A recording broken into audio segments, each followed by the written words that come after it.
The smartest marketers from all walks of life, in every industry, talking about the latest trends, opportunities, and challenges. Insights from marketing executives at organizations like National Geographic, IBM, and the Baltimore Ravens. And tips from business authors and experts known around the world. Ways to improve your community's marketing, starting now, right here on the Marketing Smarts Podcast. That's right, but this time it is the Marketing Smarts live show today. So that is what is going on here. The Marketing Smarts live show. Welcome to the Marketing Smarts live show by Marketing Profs and the Marketing Smarts podcast, where we dive into B2B news, resources, valuable guest content, and much more each and every week. If you're a B2B marketer looking for a place to learn, keep up to date, and have some fun along the way, well, grab a beverage, a notepad, or at least some style of writing utensil, and welcome to the show. So what exactly does content first mean? A lot of things, as my guest Joe Pulizzi on the Marketing Smarts podcast put it. It means you should develop a content mission statement. It means you should spend less time on creation and more on promotion. But whatever you do, don't start and then just stop. I love when Joe said this in our original episode. When somebody says, why do content programs fail? He always says, because they stop. Don't call it a campaign. If you call your content creation any part of a campaign, it's not content marketing, it's something else. When you say it's a campaign, that means at some point you're going to stop, and you shouldn't stop. If you stop for too long, well, the sad news is your audience drifts away. It's true of media, it's true of artistic endeavors, and it's definitely true of content marketing. People forget. People forget. That and more on this episode of the Marketing Smarts Live Show. Hello to all my Marketing Smarts Live viewers today. I'm super excited to bring you episode 41 of the Marketing Smarts Live Show. This week's topic is all about the mechanics of running a content-first B2B marketing department. So if you're ready to get your learn on, buckle up and get ready to rock and roll. I'm George B. Thomas, speaker, trainer, catalyst, and the host of this year's show, the Marketing Smarts Live Show, as well as the Marketing Smarts Podcast, found on your favorite podcast app. Our guest clips today are brought to you by none other, the man, the myth, the legend, Mr. Joe Pulizzi. Joe is one of the world's top content marketing authorities. He has founded 3 companies, including the Content Marketing Institute, and launched dozens of events, including Content Marketing World. He is the best-selling author of 7 books, including Content Inc. and Epic Content Marketing, which was named a must-read business book by Fortune magazine. And I'm proud to call him a friend. Yes, that is right. I would call Joe a friend. Now, remember, the clips of Joe Pulizzi today are pulled from the full Marketing Smarts podcast episode. And if you want to listen to the full interview with Joe and myself, make sure to tune in to the Marketing Smarts podcast. Link to the full show will be in the description below after the live show ends.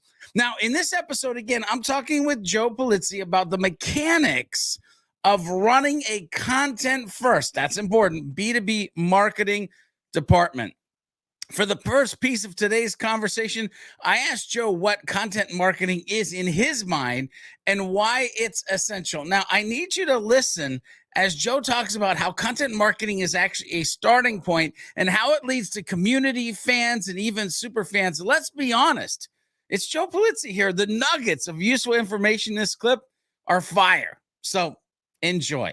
I think it's becoming more and more important. And if I had to go back to when I wrote Content Inc. in 2015, I talk about building an audience. And I still think that that's the first thing you do.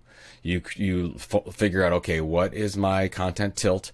Okay, what's my differentiation area? What's the platform I'm going to build on so that I can go out and build this audience? And then once I build this audience, then I monetize it. So that's there's general formula for doing this. But then you take it one step further is how do I take that audience, find my super fans, the people that really love what we're doing with our brand, and how do you develop that into a community?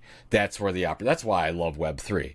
And I know Web3 is in a bear market right now, and we could talk about whatever we want to, but I've learned firsthand. We have our own private NFT community of about 60 content creators.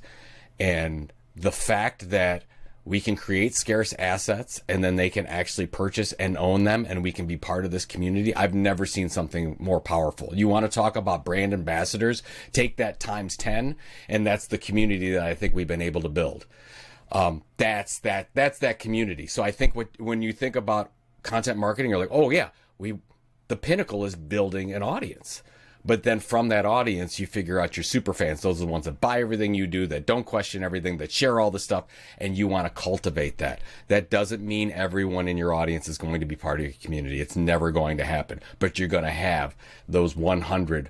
Kevin Kelly's talked about the 1,000. Who's your 1,000 fans? Well, Li Jin talks about the 100 super fans, and I think that's what we want to go at first. Who are the 100? Keep it especially for a B2B company, keep it small.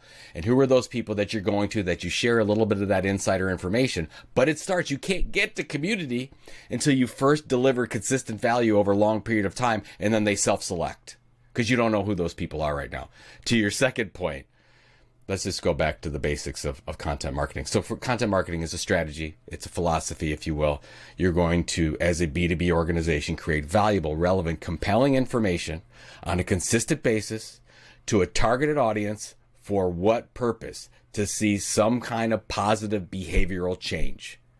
That's it. And that's really, you should start with that first. I want to see a behavioral change, and I'm going to choose to employ content marketing strategies to get there. So that's the part of it. So when you go into your marketing role and you have all sorts of problems, I got a lead gen problem, I got a sales enablement problem, I got all these issues, you're going to say, okay, what are the tools that I have at my disposal to fix that? Well, content marketing is an option, just like public relations used to be an option. USC used to be still an option. Maybe not as important as it used to be. It's a different kind of PR.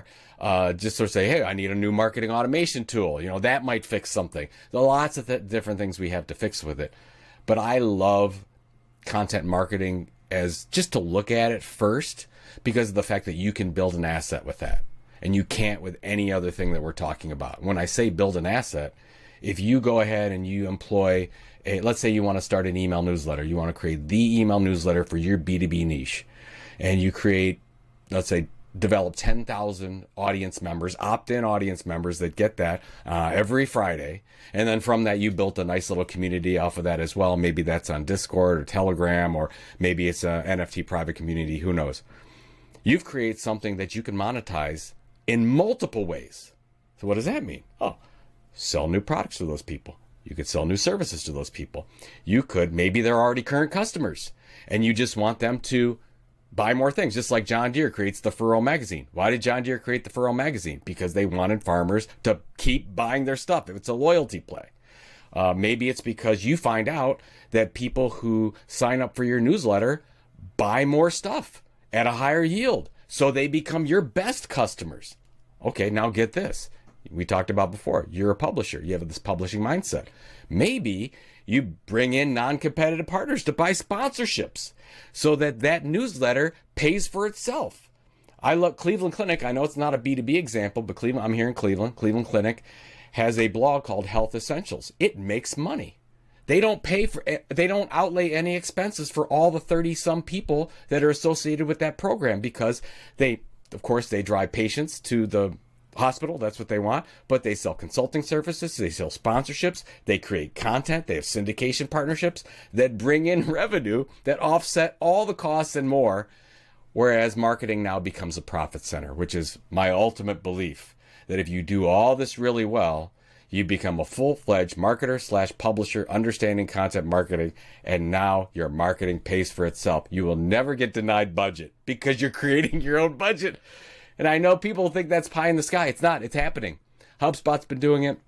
You've seen Salesforce, that they've been doing it. You see Arrow Electronics doing it. We're talking about these companies. Absolutely can make this happen.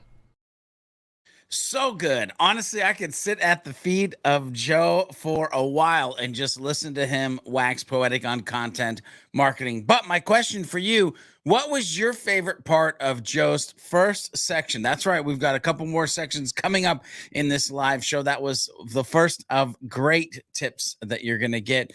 Put the answer to that. What was your favorite part of that section? Put the answer to that in the chat pane, or let me know on Twitter using the hashtag MPB2B. And of course, tag me using @GeorgeB. Now, we'll get back to Joe Pulizzi and his thoughts on the mechanics of running a content-first B2B marketing department. But first, I have to ask, are you part of the Marketing Profs community? If not, become part of the Marketing Profs community by heading over to mprofs.com/MP today. That's mprofs.com/MP today. Now, it's time for one of my favorite sections in the B2B news, where we talk about breaking B2B news or really important tips we find on the Google News tab related to you and your B2B business. This week, the title is Revolutionize Your B2B Marketing with UGC. Engage Your Audience with Authentic Content by Dan Cleenham. In the world of B2B marketing, it's more important than ever for businesses to engage with their audiences authentically. And one way to achieve this is through user-generated content, or UGC. UGC can be incredibly powerful as it allows businesses to connect with their audience in a more personal and relatable way. By tapping into the creativity of your customers and followers, you can create content that is more authentic, trustworthy, and of course, engaging. To read this article, check out the link below when the live show is over. That's right, it's going to be in the description. Heck, it might be in the description now, but let's return to Joe and his Marketing Smarts podcast episode. So I had to ask Joe, why did he take the book to the next level? By the way, that really was the crux of why we wanted to interview Joe, is they already did a very important book that you might want to pay attention to. But anyway, why did it need a refresh? I love how Joe shared all the things that have changed in just a few short years. I hope you grab a copy of the new book, but listen in as Joe shares his wisdom and if the book is right fit for you as a listener.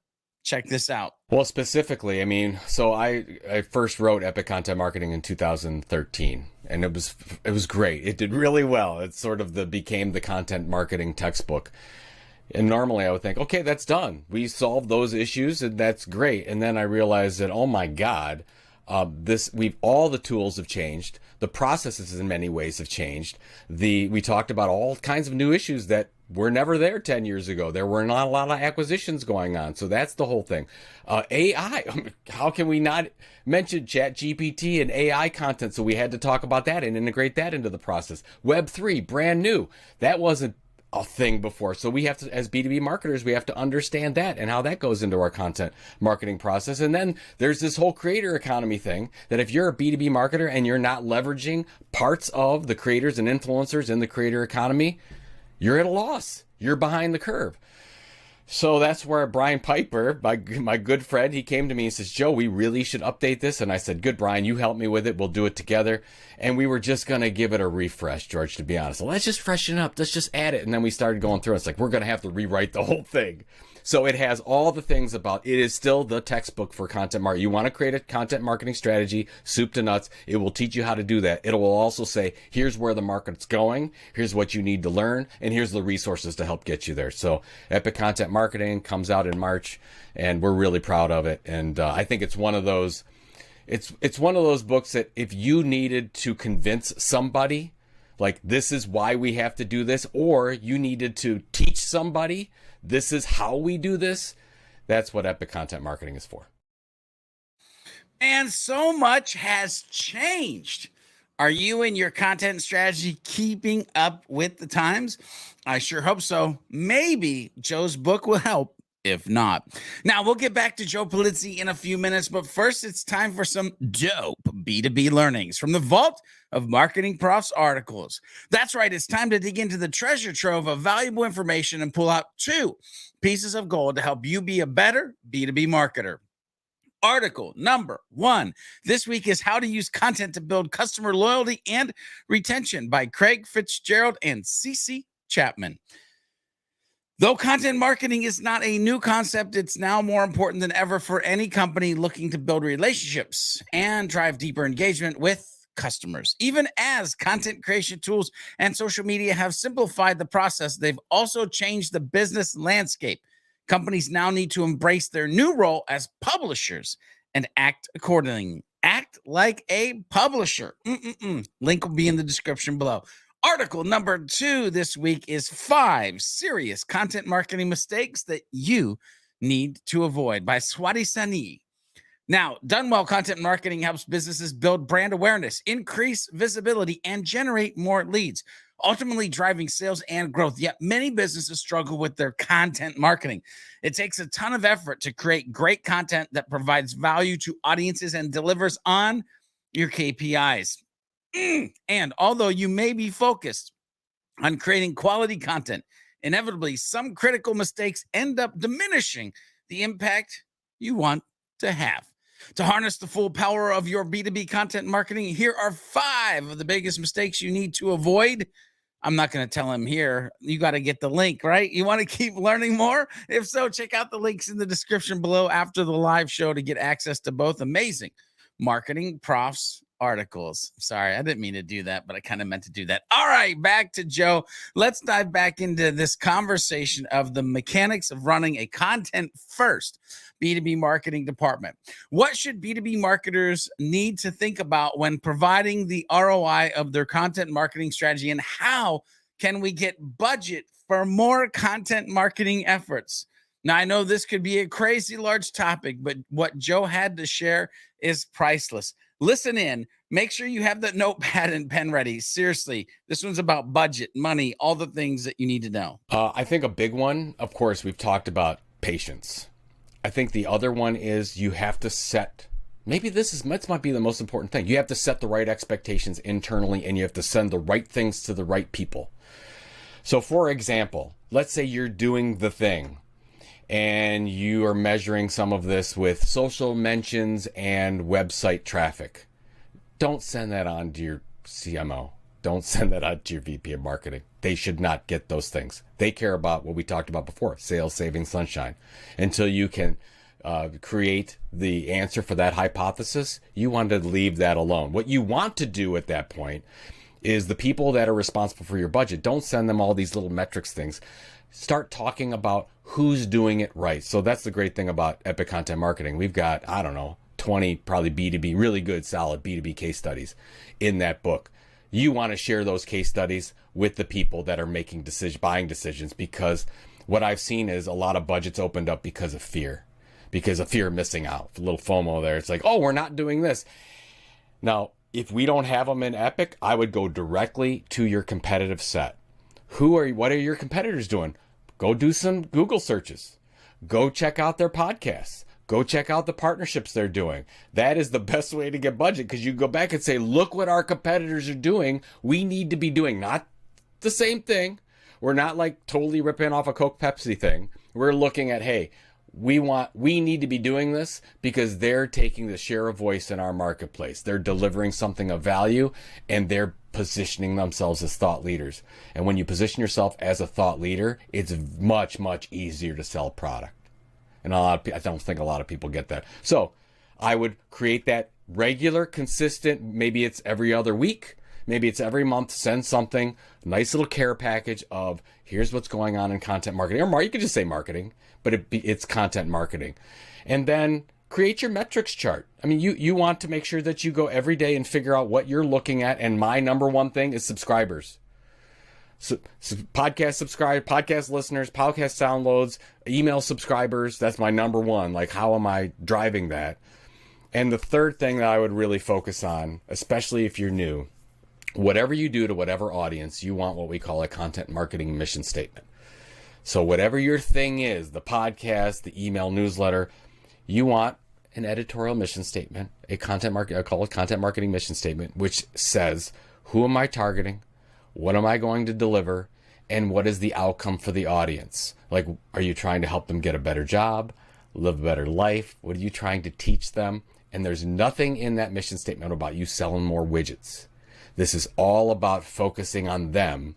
And you take that mission statement, and you share it with your team. And before you create any new content, you run it by the litmus test of that mission, because you're going to get CMO is going to come down, CEOs go, hey, I want this type of content, or let's go to this trade show and interview these people, or you all kinds of crazy ideas. Fine, we like ideas, but you got to run it through that litmus test and say, I'm sorry, it doesn't fit our mission statement, and we have a promise to our readers and our audience and our community that we're going to deliver value, and this won't do it. So that's how you can shut that down, because strategy is about saying no. So you're going to want to say a lot more no than you are yes. You're going to say one big yes to the newsletter, to the podcast, to the webinar series, to the event, whatever, to the research project. Big yes. And then a lot of no's along the way. But the content marketing mission statement will keep you focused. Ooh, did you hear that? Do you have a mission statement? Are you driving ROI to your organization? What part of that section did you jot down in your notepad? Let us know for sure. Did it have anything to do with your litmus test and leaning into? Oh, man. Ooh, do you have a litmus test? Do you lean into a litmus test? Do you know when content doesn't fit the needs of your audience and their wants? Or are you just creating content for creating content's sake?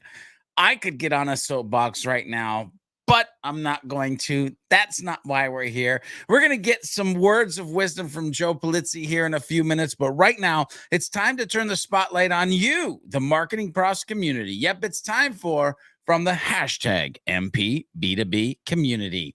We searched far and wide in the hashtag MP B2B universe to find amazing information and conversations to bring to you, the masses. So first, make sure you're using the hashtag. And second, make sure you have fun and add value to the community along the way.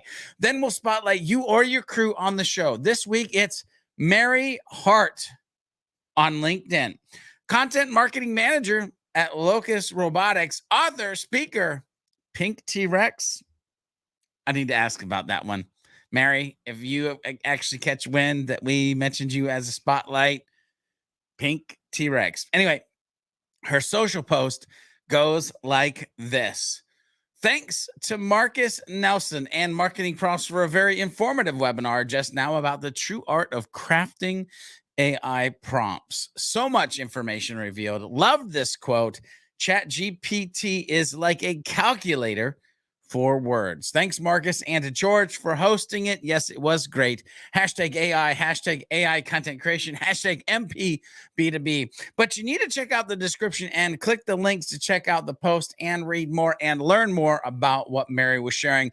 Marketing Smarts viewers, I have to ask, are you going to be next to get the spotlight? Remember, community, use the hashtag MP B2B on Facebook, LinkedIn, or Twitter, and get the light shined on your awesomeness in the next episode or a future episode of the Marketing Smarts Live Show. Pro tip, it won't hurt if you tag me in your post as well. I'm at George B. Thomas on LinkedIn and Twitter.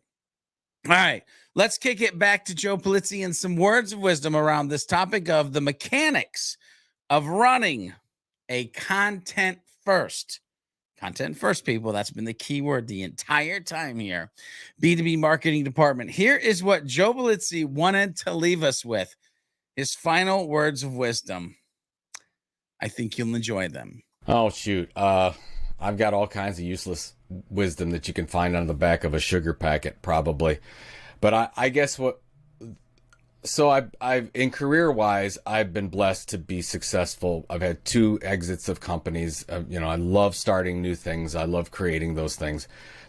What's helped me the most is probably my goal setting process. I have 6 goal areas that I look at consistently. I have a book that I have, so I do, career goals, financial wealth goals, philanthropic goals. I have physical goals in there, spiritual goals, and family goals. And I have those 6 listed, and I have 1 or 2 things under each one that I'm trying to accomplish that I'm currently working on. And so I'll give you an example. So under physical goals I'm going to run a marathon. I'm going to run my first marathon in April. Well, what do marathoners do? I build on what are the habits that marathoners have to do to run the marathon. So I run 4 times a week. I've got my whole thing set up so that I can be a marathoner in April. Do that with everything, with your career as a marketer. Do that with when you want to retire, how much money you want to have, how are you going to get there, and you create habits based on the goals, and you review them if you can first thing in the morning and before you go to sleep at night. And that has been a game changer for me, and probably a lot of the success that we've had as a family, as my wife and I, as a couple, as business partners together, is because we set goals. And then we don't just say they're pie in the sky goals. We said, how do we activate those goals? And I'm a big believer in Warren Buffett. Have about 5 or 6 goals. If you have any more than that at one time, it's just too much. Just like we talked about, keep it simple. So don't overcook it. And that would be my recommendation. If you are a human being, do that. And you don't just want it in one area. I like to make sure we want to make sure we keep life interesting, create multiple different areas of life that you want to improve upon, and then take it from there.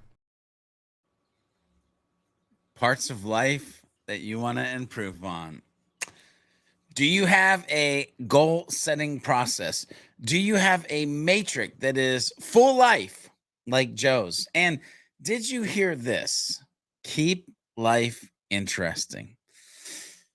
So good. I love his words of wisdom so much because his goals provide a roadmap for how he should act and what he should do day in and day out. Ladies and gentlemen, if you enjoyed today's journey, let us know. Use that hashtag MPB2B on whatever platform you're joining us on. It's time. That's right. Time flies when you're having fun. Head to the description below. Click on the link to the full Marketing Smarts podcast with Joe Pulizzi and keep on learning more about the mechanics of running a content-first B2B marketing department. Remember, these were just a few clips of the original Marketing Smarts podcast interview. And if you got value from today's show, hit that like and better yet, share it with a friend. To keep learning more, hit subscribe or watch additional Marketing Pros videos on your favorite social channel, or head over to our YouTube channel if you're not there yet. Or you can go tune into the original Marketing Smarts podcast episode on your favorite podcast app. Listen, I'm not judging. Whatever it is, it's your app. Use it. Just go listen. Don't forget to become part of the Marketing Pros community by heading over to mpros.com/MP today. And as always, remember to be a happy, helpful, humble B2B marketing human. And we'll see you on the next episode of the Marketing Smarts podcast. Not next week, because it's going to be Independence Day, but the week after that.